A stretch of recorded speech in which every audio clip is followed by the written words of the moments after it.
Dear Diary, today I went downtown with Virginia Odeneth and Pat Amthor, and all they did was talk about each other. Plus, Pat told Virginia I like Larry Blair, and I cannot stand one thing about her or her big fat mouth. And then, of course, Virginia couldn't wait to tell me that Larry likes Janine Seton. Well, you know what? He can just have her. And not only that, some person predicted the world would end tomorrow, and I got a D on my algebra test.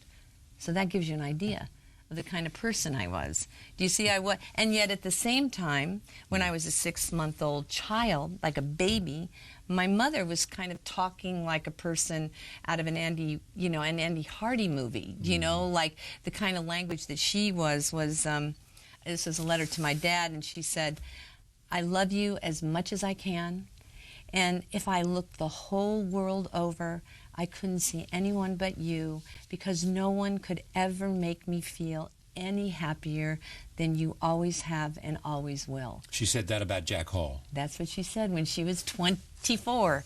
So she changed, and of course I changed, and people changed, and so some of these little things in there, I think, give flavor to, how we all change in the course of life and how we express and use language.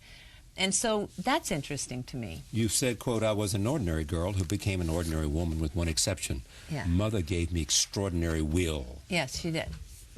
Yeah, she did. Look at me. I'm sitting here talking to you, Charlie Rose. There you go. And that's it. And have lived this remarkable life. Well, it's true. Do you look at Annie Hall as it was you at that time in your life? I think there are, aspects. I mean, I can still, fumble around with words, and I think that what was interesting about Annie Hall was how Woody captured the language of me at that time in my life and knew how to write it. And that's really unusual, to capture like somebody who's basically inarticulate. I became famous for being an inarticulate woman.